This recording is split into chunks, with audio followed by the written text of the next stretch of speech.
हम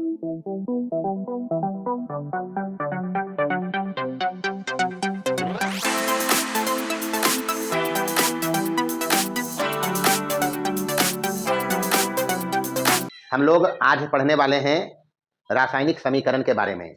रासायनिक अभिक्रियाएं एवं समीकरण जो रसायन का पहला अध्याय है, उसमें हम लोग रासायनिक अभिक्रिया को अभी थोड़ा बहुत जाना। किसको कहेंगे रासायनिक अभिक्रिया? रासायनिक अभिक्रिया कब समझते हैं कि कोई प्रक्रिया रासायनिक अभिक्रिया बनेगी? यही देखा ना जी, कोई प्रक्रिया रासायनिक अभिक्रिया कब कहलाएगी, ये हम देखा। इसके बाद हम देखा कि रासायनिक अभिक्रिया को व्यक्त करते हैं संक्षेप में समीकरण से। कैसे? हाँ, यहाँ अभिक्रिया को शब्द में लिखना, जैसे हाइड्रोजन ऑक्सीजन से अभिक्रिया करके जल बनाया, उतना काम नहीं होता। यहाँ उसको संकेत में दिखाते। किस चीज में? संक्षेप में दिखाते, संकेत और सूत्र की सहायता से उसको बोला समीकरण। क्या बोला? तो सबसे पहले हम समीकरण को ही जानेंगे। समीकरण से हमको सारा कुछ सूचना अभिक्रिया के बारे में मिल जाती है, इसलिए हम सबसे पहले डिटेल्ड में समीकरण का अध्ययन करेंगे। समीकरण है क्या, ये हम बता दिया है। रासायनिक समीकरण में हम दो चीज का चर्चा किया था। एक किया था कंकाली समीकरण, किसका? हाँ, और एक किया था संतुलित समीकरण। आज के क्लास में हम ये सारे टॉपिक कवर करेंगे, जिसमें पहला है रासायनिक समीकरण लिखने की विधि। रासायनिक समीकरण लिखने की विधि। अच्छा, एक बात बताइए, रासायनिक अभिक्रिया में हम कुछ सीखा है? रासायनिक अभिक्रिया में कुछ बताया है? नहीं बताया। रासायनिक अभिक्रिया में हम दो चीज का प्रमुखता से चर्चा किया है। पहला चर्चा किया था कि इसमें भाग लिया, जो भाग लेने वाले या जो खर्च होगा, या जो क्या होगा, खर्च होगा, उसका नाम था अभिकारक। क्या नाम था? अभिकारक। ये नहीं बताया है?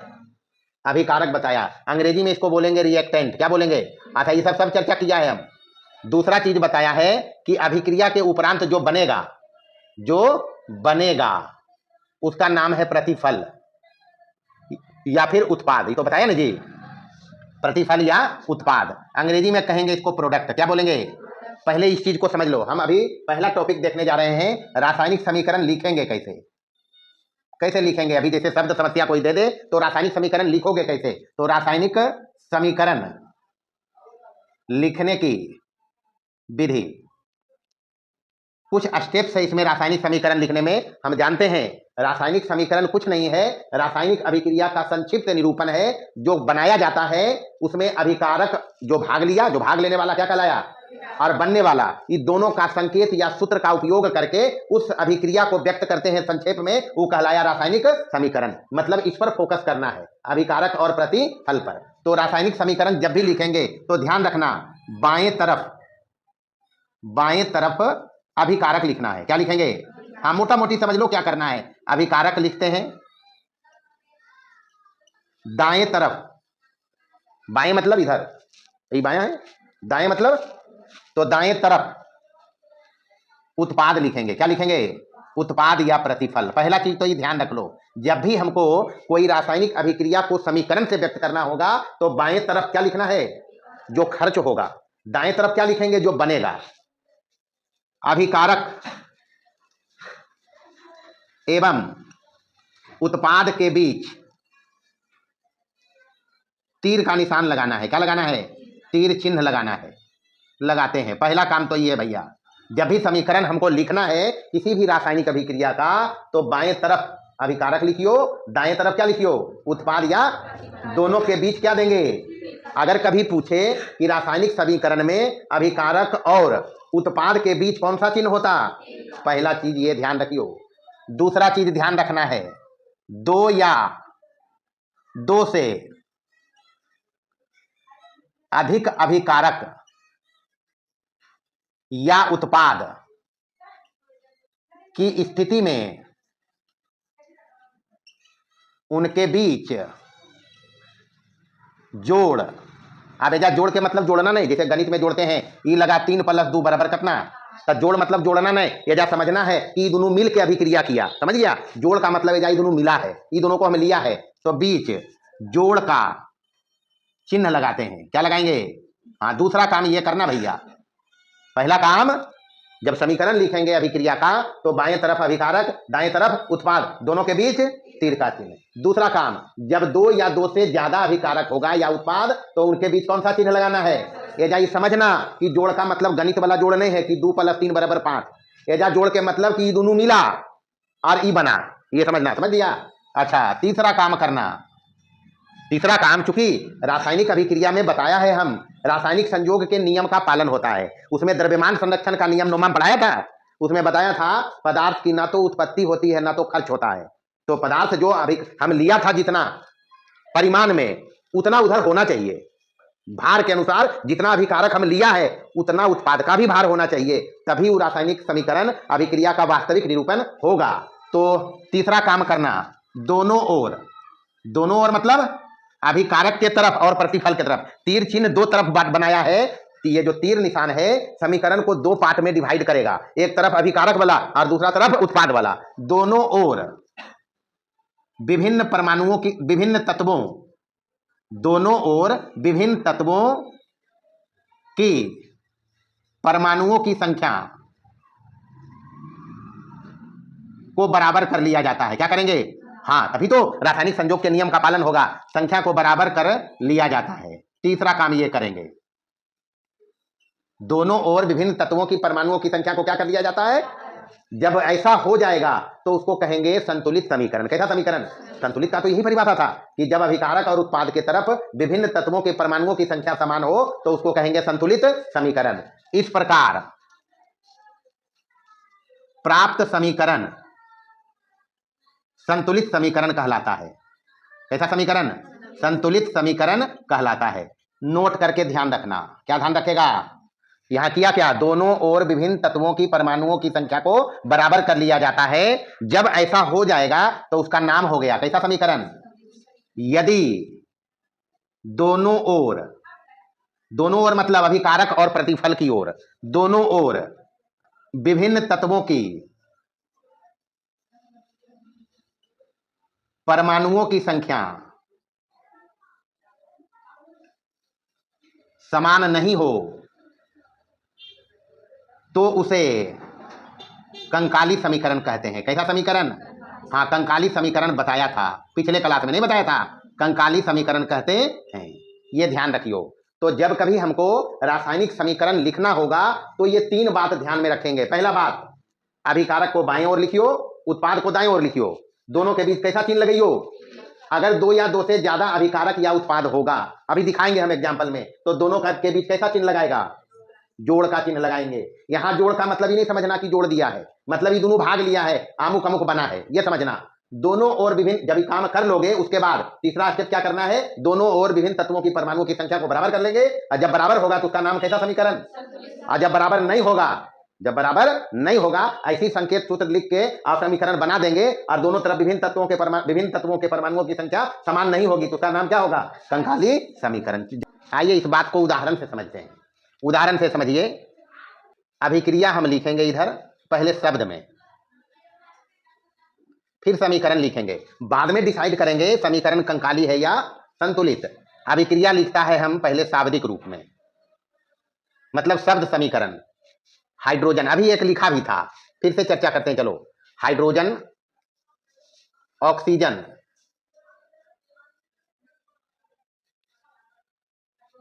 परस्पर अभिक्रिया कर जल बनाते हैं। ये एक अभिक्रिया है जो समीकरण, ये जो अभिक्रिया है उस शब्द के रूप में लिखा गया, नहीं लिखा है। हाइड्रोजन और ऑक्सीजन परस्पर अभिक्रिया करके क्या बनाते हैं? जल बनाते हैं। एक ये हम लिखा है, एक और लिखते हैं दूसरा। इधर लिखते हैं चूना पत्थर को गर्म करने पर कैल्शियम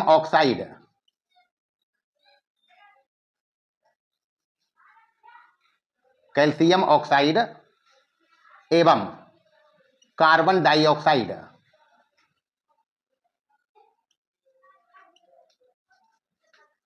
प्राप्त होते हैं। ये दो अभिक्रिया हम लिखा है शब्द में। किस चीज में? अब पहले इसको हमको लिखना है समीकरण के रूप में। कैसे लिखेंगे? शब्द में लिखा है जब हम इसको, तो थोड़ा लंबा चौड़ा लिखना पड़ गया। रसायन में इससे ज्यादा कीमती समीकरण होता है, क्योंकि समीकरण बहुत कुछ कहता है अभिक्रिया के बारे में। तो इन दोनों को हम समीकरण के रूप में लिखना अगर चाहें तो पहला काम इसमें ढूंढना पड़ेगा, कौन अभिकारक कौन उत्पादक, ढूंढेंगे ना जी। इस पर फोकस करिए, दोनों को सेपरेट कर दिया। हाइड्रोजन और ऑक्सीजन, अभिकारक कौन हुआ इसमें? अभिकारक कौन? हाइड्रोजन और, पहले तो ये पकड़ना पड़ेगा, हाइड्रोजन और ऑक्सीजन अभिकारक है। क्या है जी? मान लिया। अभिक्रिया करके बनाया कौन? तो इसका मतलब प्रतिफल कौन है इसमें? प्रतिफल कौन जी? जल। ये तो पता चल गया। अब हम लिखने में बताया कि बाएं तरफ अभिकारक लिखना है। क्या लिखना है? चलो समीकरण हम लिख रहे हैं, क्या लिख रहे हैं? तुम लोग बताएगा क्या करना है। समीकरण में बाएं तरफ अभिकारक लिखेंगे, संकेत और सूत्र लिखना है उसका, क्योंकि रासायनिक भाषा संकेत और सूत्र ही है। तो हाइड्रोजन का संकेत हम पढ़ रखा है H2, दूसरा अभिकारक है ऑक्सीजन, इसका संकेत हम लोग पढ़ रखा है क्या? तो ये तो दूगो है। तो क्या लिख बोला आगे, क्या बोला था? बाएं तरफ लिखना, और जब 2 या 2 से ज्यादा रहेगा तो क्या लगाना? लगा दीजिए प्लस। ये प्लस के मतलब है ये दोनों मिलकर अभिक्रिया किया है, जोड़ना गणित वाला नहीं है, समझ लिया। उसके बाद बना क्या जी? तो बने वाला इधर है, बने वाला क्या है? जल का अनुसूत्र पता है, H2O पता है ना जी। तो ये खर्च हुआ है, ये बना है, इस बात को दिखाएगा तीर से। कौन से? तीर बता रहा है कि ये दोनों भाई साहब मिलके अभिक्रिया किए और खर्च होके बना दिए क्या। अब इधर गिनिए, इधर गिनिए, हाइड्रो, ये हो गया अभिकारक। क्या हो गया? ये अभिकारक है, और इधर क्या है? प्रतिफल। क्या है? अच्छा, इधर हाइड्रोजन कई ठो है? हाइड्रोजन 2 ठो है। ऑक्सीजन कई ठो है? 2 ठो है। इधर हाइड्रोजन कई ठो है? 2 ठो है। इधर ऑक्सीजन कई ठो है? तो ये रासायनिक संयोग के नियम के अनुसार नहीं है। तो यहां इधर हाइड्रोजन 2 ऑक्सीजन 2, इधर हाइड्रोजन 2 ऑक्सीजन 1, इसका नाम है जी कंकाली समीकरण। कैसन समीकरण? समझ लिया, कंकाली। अभी कंकाली है। क्या है? इस पर चर्चा बाद में करेंगे, पहले इसको समझ लो। अब हमको करना क्या है, क्योंकि रासायनिक संयोग के नियम के अनुसार अगर अभिक्रिया होती है तो दोनों तरफ विभिन्न तत्वों के परमाणुओं की संख्या समान होना चाहिए, नहीं होना चाहिए। चलिए करेंगे, हम इसका बनाएंगे संतुलित समीकरण। क्या बनाएंगे? संतुलित समीकरण। कैसे बनाओगे? बनाने का तरीका है, देखिए यहाँ H2 है प्लस O2 है, बना क्या है? जल बना है, नहीं बना है? अच्छा, इसमें गड़बड़ी किसमें है? ट्रिक समझना, गड़बड़ी किसमें है? इसी में है जी। इसी को पकड़ के बैलेंस करो, जो कम है उसी को पकड़ लो। ऑक्सीजन कम है, 2 मांगता है, कितना मांगता है? कर दो 2। इधर 2 नहीं करना, 2 इधर गुना कर लोगे। इधर 2 करने से ऑक्सीजन 2 हो गया, तो हाइड्रोजन हो गया 2 दूनी, तो इधर 2 कर लेंगे। अभी हो गया संतुलित समीकरण। क्या हो गया? तो ये है हमारे पास रासायनिक समीकरण लिखने की विधि। समझ लिया कैसे करेंगे? देखिए दूसरा कहता है चूना पत्थर को गर्म किया, मतलब यहां अभिकारक कौन है? अरे लिया कौन गया? चूना पत्थर। बना को क्या क्या चीज? यही तो बना है, यानी प्रतिफल यहां है। क्या है प्रतिफल? Calcium oxide.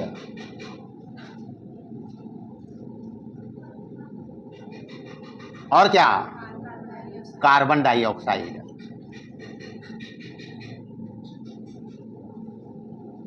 पहला काम हम ये शाब्दिक समीकरण जो था अभिक्रिया का शाब्दिक रूप, उससे हम ये 2 चीज पकड़ा। अब हम ये जानता है समीकरण जब लिखेगा तो अभिकारक को लिखना है बाएं तरफ। किधर लिखना है जी?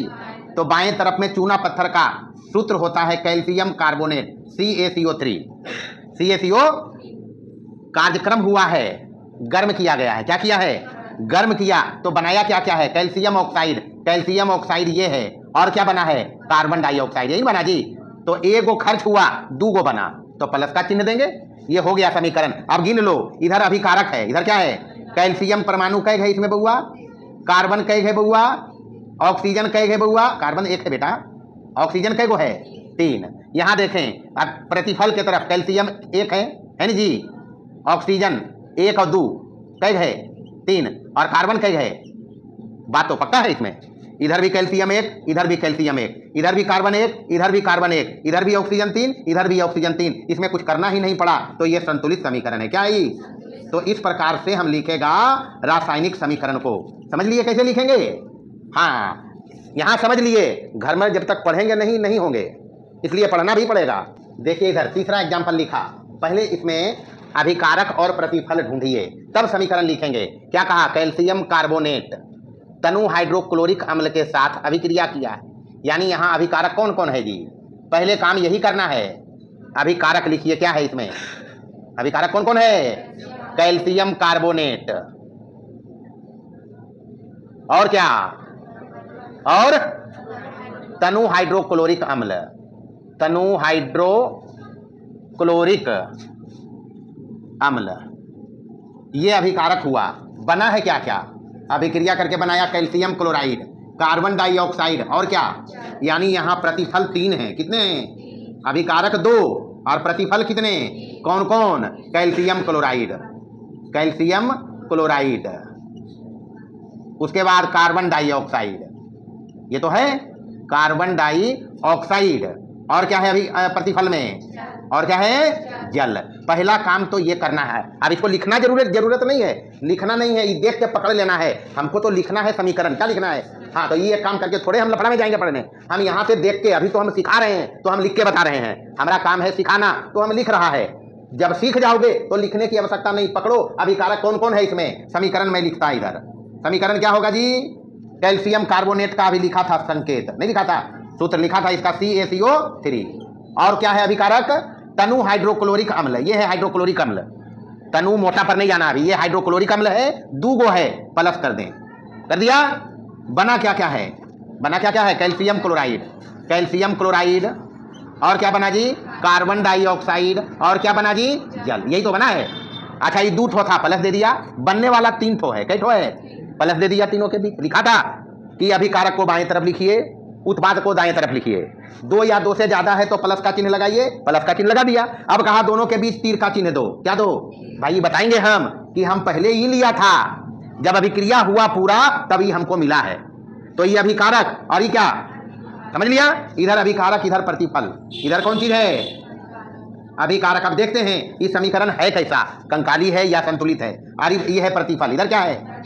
बारी बारी से गिनना।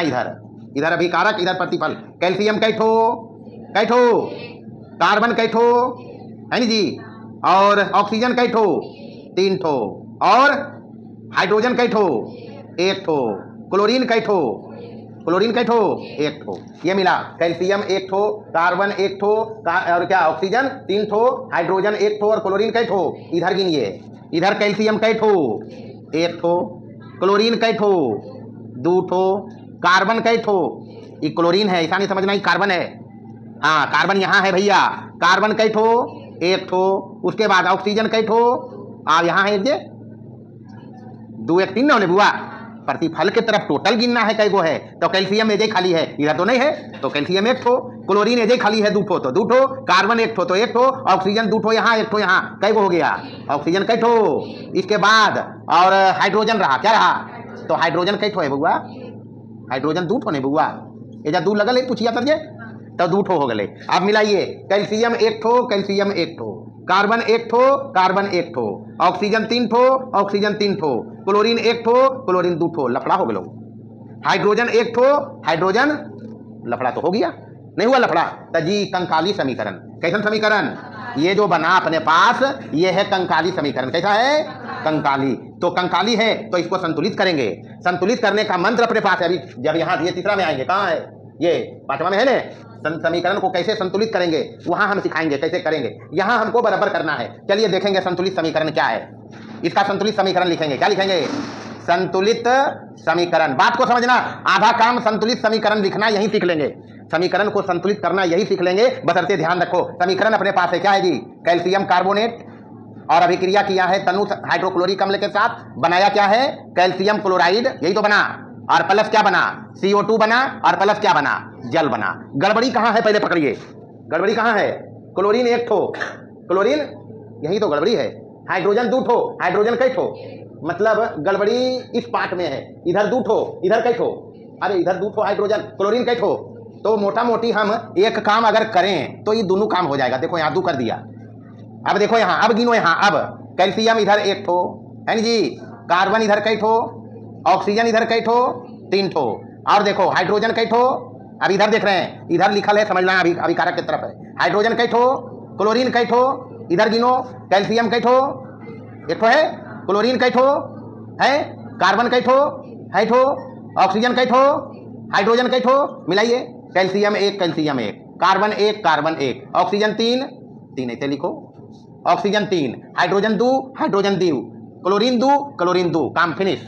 क्या हो गया ये संतुलित समीकरण। क्या हुआ?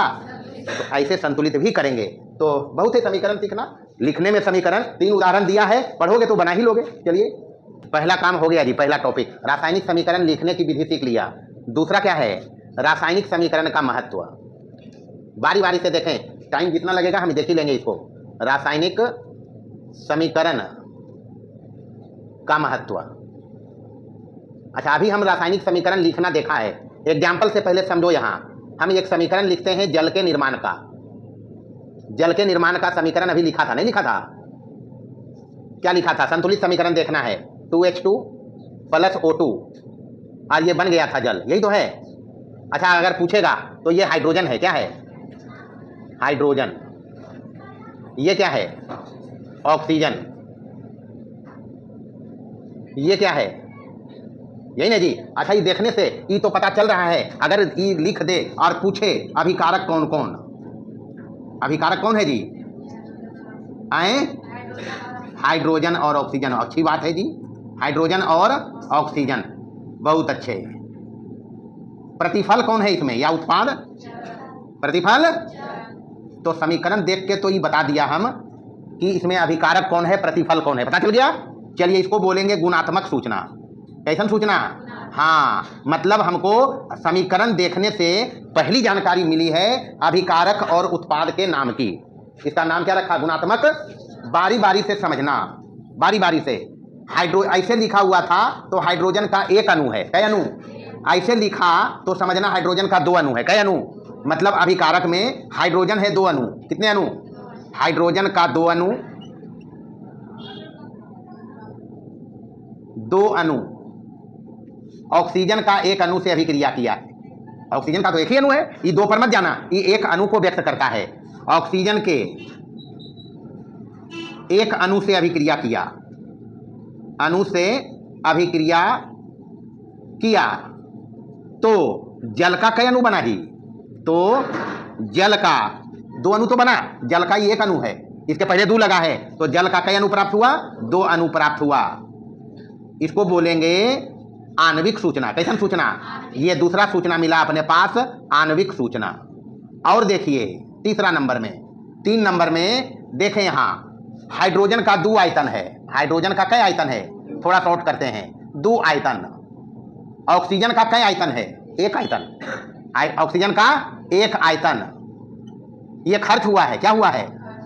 बना क्या है? बना है जल का 2 आयतन। जल का 2 आयतन नहीं बना, देखो ना जी, 2 आयतन, 1 आयतन, अब बना 2 आयतन, 2 आयतन बना। इसको बोलेंगे आयतनिक सूचना। ये क्या है? यह आयतनिक सूचना है, आयतनिक सूचना। 3 सूचना अभी तक हमको मिला। ये एक समीकरण लिखने से पहले अभिकारक और प्रतिफल का नाम जाना, गुणात्मक सूचना। उसके बाद इसमें पता चला हाइड्रोजन का 2 अणु, ऑक्सीजन का 1 अणु खर्च हुआ है, जल का 2 अणु बना है, आणविक सूचना। उसके बाद पता चला हाइड्रोजन का 2 आयतन, ऑक्सीजन के 1 आयतन से अभिक्रिया किया तो जल का 2 आयतन बना, नहीं बना। अच्छा, चौथा में देखिए इधर, भारात्मक सूचना। कैसन सूचना? भारात्मक सूचना। क्या है जी? अभिकारक के तरफ भार कितना है, देखिए अभिकारक के तरफ क्या क्या है? 2 × 2H2, यही तो है, और + O2, यही ना जी। तो 1 हाइड्रोजन का भार लिया जाता है लगभग 1, लगभग। तो ये 4 गो हाइड्रोजन है, कई गो?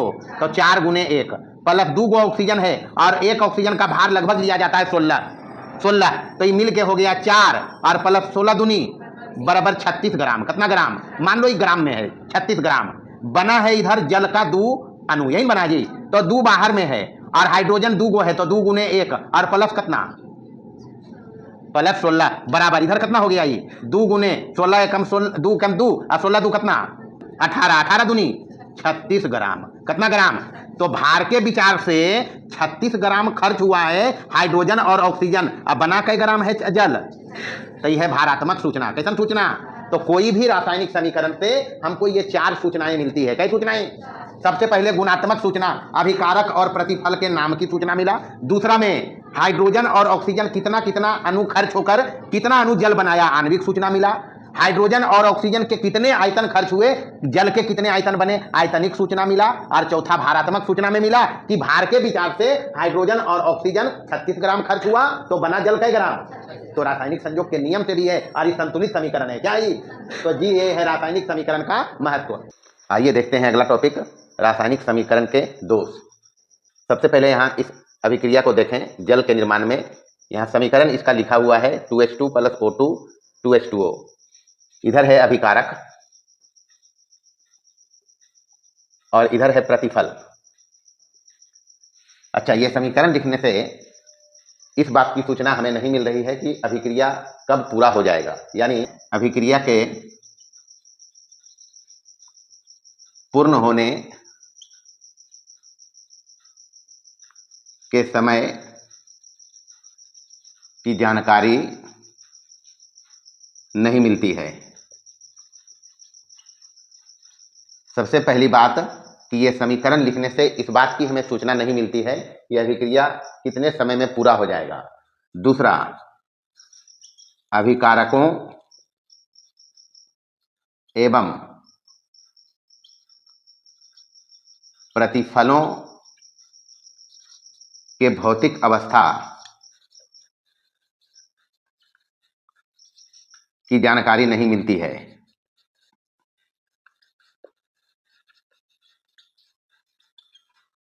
दूसरी प्रमुख बात जो समीकरण से नहीं पता चलती है वो है अभिकारकों की भौतिक अवस्था। चूंकि हम लोग पढ़ रखा है पदार्थ की 3 अवस्थाएं होती है, ठोस, द्रव और गैस। तो समीकरण लिखने से अभिकारकों और प्रतिफलों की भौतिक अवस्था क्या है इस बात की सूचना नहीं मिलती है। तीसरी प्रमुख बात जो समीकरण से पता नहीं चलता है वो है, हम लोग देखा है जब रासायनिक अभिक्रिया का अध्ययन शुरू में कर रहे थे तो उष्मीय परिवर्तन होता है, यानी अभिक्रिया में उष्मा दिया जा सकता है या अभिक्रिया के दौरान उष्मा उत्पन्न होता है। जब अभिक्रिया के दौरान उष्मा उत्पन्न होता है तो उसे कहा जाता है उष्मादायी अभिक्रिया, और जब अभिक्रिया में उष्मा बाहर से दिया जाता है तो उसे कहते हैं उष्माशोषी अभिक्रिया। इस बात की भी सूचना इससे नहीं मिलती है। तो तीसरी प्रमुख सूचना जो नहीं मिलती है वो है अभिक्रिया उष्मादायक है या उष्माशोषी, इस बात की भी जानकारी नहीं मिलती है।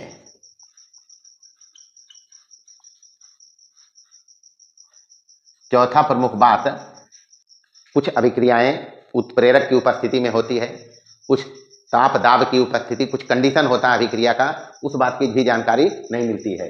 तो चौथा प्रमुख सूचना है अभिक्रिया को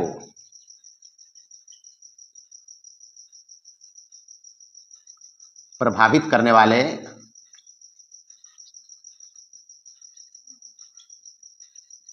कारकों की भी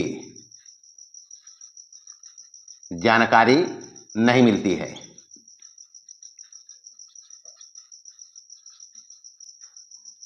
पांचवा प्रमुख बात जो अभिक्रिया से नहीं पता चलता है वो ये कि अभिक्रिया उत्कर्मणीय है या अंतकर्मणीय। तो पांचवा सूचना जो अभिक्रिया से नहीं मिलती है, अभिक्रिया उत्कर्मणीय या अनुत्कर्मणीय है, यह भी ज्ञात नहीं होता है।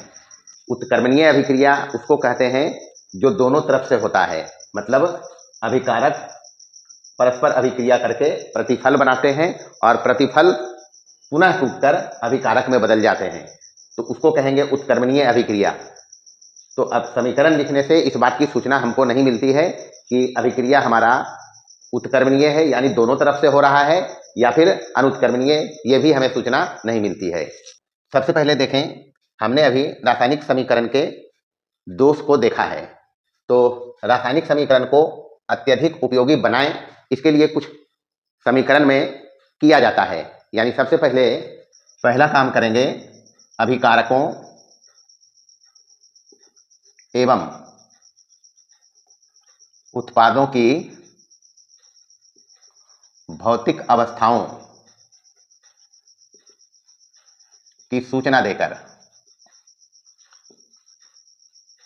सबसे पहले हम समीकरण में अभिकारकों एवं उत्पादों के भौतिक अवस्था की जानकारी दे देंगे। उसके लिए जो अभिकारक और उत्पाद होते हैं उसके बगल में जो भौतिक अवस्थाएं हैं पदार्थ की उसकी जानकारी देते हैं। जैसे अगर अभिकारक या उत्पाद ठोस है तो ठोस को सॉलिड कहते हैं, इसके लिए उसके बगल में एस लिखेंगे। द्रव के लिए अगर अभिकारक या उत्पाद में से कोई द्रव है तो द्रव को अंग्रेजी में लिक्विड कहते हैं, तो इसके लिए एल दे देंगे। अगर गैसीय अवस्था में है तो जी लिखेंगे, या फिर अपवाद एरो दे देते हैं, ऊपर की दिशा में तीर का चिन्ह दे देते हैं। अभिक्रिया में अगर अवक्षेप बन रहा हो, अवक्षेप बनने के लिए हम डाउनवार्ड नीचे की ओर एरो लगाते हैं, या फिर ये ठोस के लिए बगल में एस लिखेंगे, द्रव के लिए एल लिखेंगे, गैस के लिए जी या ऊपर की दिशा में एरो देंगे, और अवक्षेप अगर कहीं अभिक्रिया में बन रहा है तो उसके लिए नीचे की तरफ एरो देंगे।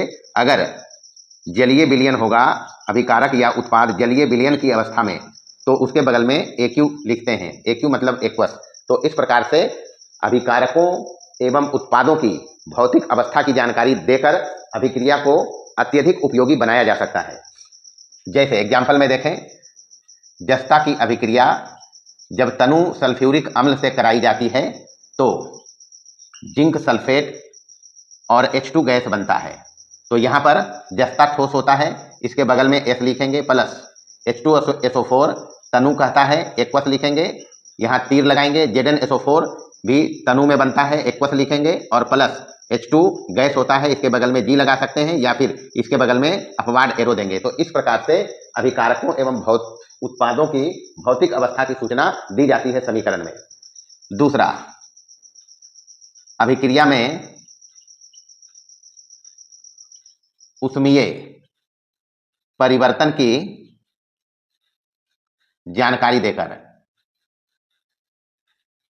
मतलब अभिक्रिया में अगर ऊष्मा बन रहा है तो अभिक्रिया के लास्ट में प्लस चिन्ह देकर जितनी मात्रा में ऊष्मा उत्पन्न होती है उसको दे देते हैं, या फिर यदि अभिक्रिया में ऊष्मा बाहर से दिया जा रहा है तो अभिक्रिया के अंत में माइनस लगाकर ऊष्मा लिख दिया जाता है। जैसे एग्जाम्पल में देखें, मीथेन गैस को ऑक्सीजन के साथ जलाने पर कार्बन डाइऑक्साइड गैस प्लस जल बनता है।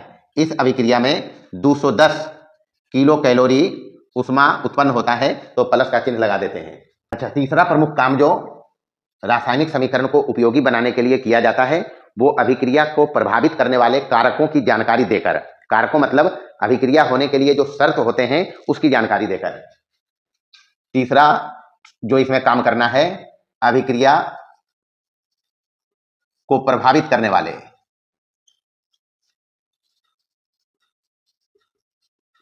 कारकों या शर्तों की जानकारी देकर। मतलब इसका क्या हुआ, जैसे कुछ अभिक्रिया ताप और दाब की उपस्थिति में होती है, कुछ अभिक्रिया में उत्प्रेरक दिया जाता है, उत्प्रेरक का उपयोग करते हैं। उत्प्रेरक के बारे में हम लोग पढ़ेंगे आगे। उत्प्रेरक वैसा रासायनिक पदार्थ होता है जो अभिक्रिया में बिना भाग लिए अभिक्रिया की गति को प्रभावित करता है। सब देखेंगे आगे के क्लास में। अभी मात्र इतना जाने कि हमको समीकरण को अत्यधिक उपयोगी बनाना है तो अभिक्रिया के लिए जो शर्त होते हैं उसकी जानकारी दी जाती है। कैसे जानकारी देंगे देखें, जैसे अमोनिया का निर्माण,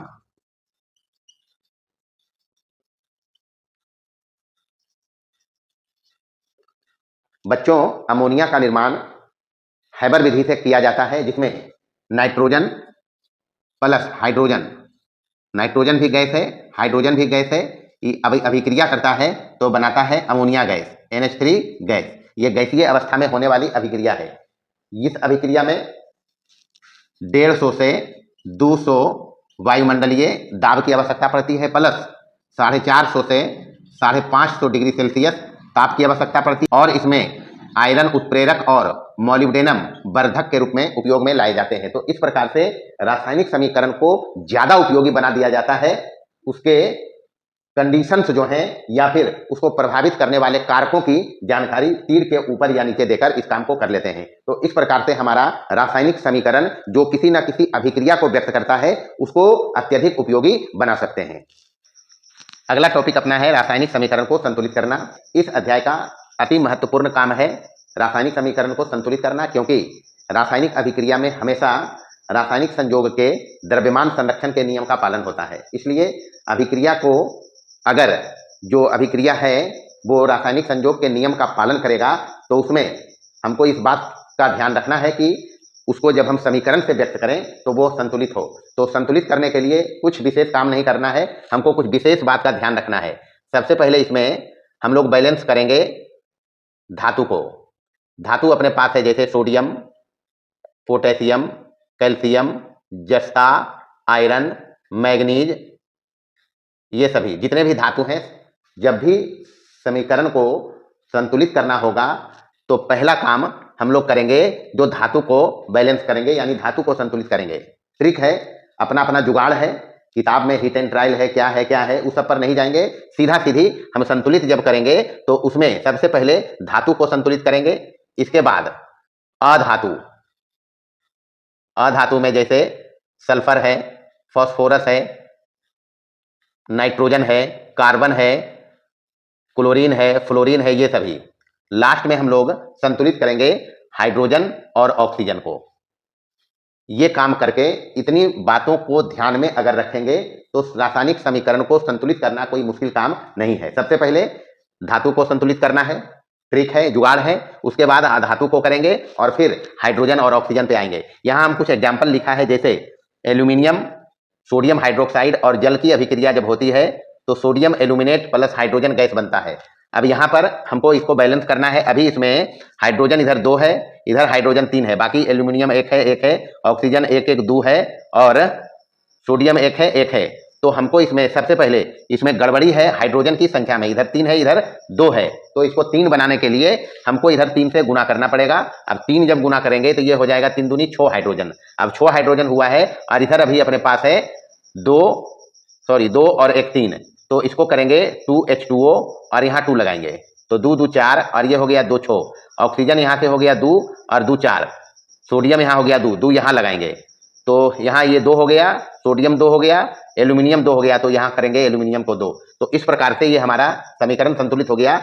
अभी देखें, पहले इसमें गड़बड़ी चल रहा था हाइड्रोजन की संख्या में, बाकी इसमें गड़बड़ी कहीं नहीं है। तो हाइड्रोजन को इसमें पकड़ लिया हम, क्योंकि हाइड्रोजन की संख्या इसमें इधर 3 है और इधर 2 है। तो सबसे पहले 3 तो कर नहीं सकते इसमें, तो यहाँ 3 से गुना करेंगे तो ये 6 हो जाएगा। अब इसको 6 करने के लिए अभिकारक की तरफ भी 6 करना होगा, तो उसके लिए यहाँ 2 करेंगे, 2 दूना 4 हो गया हाइड्रोजन, 2 यहाँ कर लेंगे, ये हो जाएगा 6 जब किया है हाइड्रोजन को तो यहाँ पर ऑक्सीजन हो गया 2 और ये हो गया 2 2 4, ऑक्सीजन यहाँ 2 है तो यहाँ 2 कर लिया। 2 करने से ये ऑक्सीजन तो बैलेंस हो गया, 2 और 2 4, लेकिन यहाँ सोडियम 2 हो गया तो 2 यहाँ सोडियम हो गया है, एल्यूमिनियम 2 हो गया है तो यहाँ भी 2 कर लेंगे। तो इस प्रकार से समीकरण हमारा ये संतुलित हो गया। दूसरा देखेंगे, आयरन जल के साथ अभिक्रिया करके आयरन के ऑक्साइड और हाइड्रोजन बना रहा है। तो सबसे पहले बताया है धातु को पकड़ना है, तो इसमें धातु आयरन है, इधर आयरन 1 है, इधर आयरन 3 है। करना क्या है, यहाँ 3 कर लेंगे, 3Fe और प्लस H2O और ये हो जाएगा Fe3O4 और प्लस H2। अब यहाँ देखें, Fe3 था इधर लोहा तो 3Fe हो गया, H2 2 है तो यहाँ 2 है, ऑक्सीजन 4 है तो यहाँ ऑक्सीजन को 4 करेंगे तो ये हो जाएगा 4 दूनी 8 हाइड्रोजन, ऑक्सीजन तो 4 हो गया, आयरन 3 हो गया और ऑक्सीजन 4 हो गया, हाइड्रोजन हो गया 4 दूना 8, तो यहाँ 4 कर लेना है गुना। तो इस प्रकार से हमारा समीकरण ये संतुलित हो गया। तीसरा अभिक्रिया में देखें, फास्फोरस ऑक्सीजन के साथ अभिक्रिया करके फास्फोरस पेंटाऑक्साइड बना रहा है। तो सबसे पहले धातु तो इसमें है नहीं, धातु में फास्फोरस है, फास्फोरस को पकड़ें। फास्फोरस इधर 2 है तो यहाँ भी फास्फोरस 2 कर लेंगे तो 2 फास्फोरस हो गया। अब ऑक्सीजन इधर 5 है, ऑक्सीजन इधर 2 ही है तो यहाँ ऑक्सीजन को 5 करेंगे तो ये हो जाएगा 5 दूनी 10 हो गया ऑक्सीजन यहाँ, तो यहाँ भी 10 करने के लिए यहाँ 2 करना पड़ेगा। अब यहाँ पर ऑक्सीजन 5 दूनी 10 हो गया, फास्फोरस हो गया 2 दूना 4 तो यहाँ 4 कर लेंगे। तो इस प्रकार से हमारा समीकरण संतुलित हो गया। फिर से समझें, सबसे पहले यहाँ देखें, फास्फोरस अधातु है, धातु इसमें है नहीं, अधातु है तो अधातु इधर 2 है, फास्फोरस यहाँ भी 2 कर लें। अब यहाँ पर देखें, ऑक्सीजन फास्फोरस हो गया बैलेंस। अब ऑक्सीजन पे आएंगे, क्योंकि हाइड्रोजन और ऑक्सीजन को बाद में करेंगे संतुलित, तो ऑक्सीजन इधर 2 है, ऑक्सीजन इधर 5 है तो 5 करने के लिए ऑक्सीजन को यहाँ करना पड़ेगा 5 गुना, तो 5 दूना 10, तो यहाँ 5 ही है, इसको 2 गुना करेंगे 5 दूना 10। अब यहाँ से फास्फोरस बिगड़ गया है 2 दूना 4 तो यहाँ कर लेंगे 4। तो इस प्रकार से हमारा तीसरा समीकरण संतुलित हो गया। चौथा अभिक्रिया में देखें, नाइट्रोजन हाइड्रोजन से अभिक्रिया करके अमोनिया बना रहा है। तो यहाँ पर हाइड्रोजन को बाद में देखना, यहाँ नाइट्रोजन को देखें, इधर नाइट्रोजन 2 है तो इधर 1 है, तो 2 बना लें सबसे पहले इसको। अब 2 जब किया है तो नाइट्रोजन तो बैलेंस हो गया, हाइड्रोजन हो गया इधर 3 दूनी 6, तो यहाँ भी 3 कर लेंगे। तो इस प्रकार से ये हमारा समीकरण संतुलित हो गया। तो पांचवा अभिक्रिया को देखें, यहाँ MnO2 प्लस HCl ये बना रहा है MnCl2 प्लस Cl2 और प्लस जल। यहाँ पर देखें इधर मैग्नीज 1 है, धातु है तो मैग्नीज 1 है। उसके बाद धातु में तो गड़बड़ी नहीं है, क्लोरीन इधर 1 है तो क्लोरीन इधर 4 है। तो सबसे पहले क्लोरीन को पकड़ें, हाइड्रोजन और ऑक्सीजन को बाद में देखेंगे। धातु अपना बैलेंस है तो क्लोरीन 2 और 2 4 है, तो यहाँ 4 कर लेंगे। यहाँ 4 नहीं कर सकते हैं, इसको गुना के रूप में इधर करेंगे, तो इधर से 4 क्लोरीन हो गया, हाइड्रोजन 4 हो गया। तो अब हाइड्रोजन को 4 करेंगे तो ये हो जाएगा 4, हाइड्रोजन और ऑक्सीजन हो गया 1 2, तो इधर 2 ऑक्सीजन है, तो काम तो अपना लगता बन गया। देखें इधर मैग्नीज 1 है तो 1 है, क्लोरीन हो गया 4 तो 2 और 2 4 है, हाइड्रोजन 4 है तो 2 और 2 4 है, और ऑक्सीजन 2 है तो ऑक्सीजन 2 है। तो इस प्रकार से ये भी हमारा समीकरण संतुलित हो गया। संतुलित करने में कुछ भी अलांग फलांग नहीं करेंगे, सीधा सीधी ये 3 बात ध्यान रखना है। सबसे पहले धातु को बैलेंस करना, उसके बाद अधातु को बैलेंस करना, हाइड्रोजन और ऑक्सीजन को बाद में देखेंगे। तो इस प्रकार से हम आज के क्लास में ये 5 टॉपिक को डिटेल में समझा है। रासायनिक समीकरण लिखना कैसे है, रासायनिक समीकरण का महत्व क्या है, रासायनिक समीकरण के दोष क्या हैं, रासायनिक समीकरण को अत्यधिक उपयोगी कैसे बना सकते हैं, प्लस रासायनिक समीकरण को संतुलित कैसे कर सकते हैं। तो ये था आज का हमारा क्लास। अगर हमारा क्लास पसंद आया हो तो इसको लाइक शेयर और हमारे चैनल को सब्सक्राइब करें। धन्यवाद।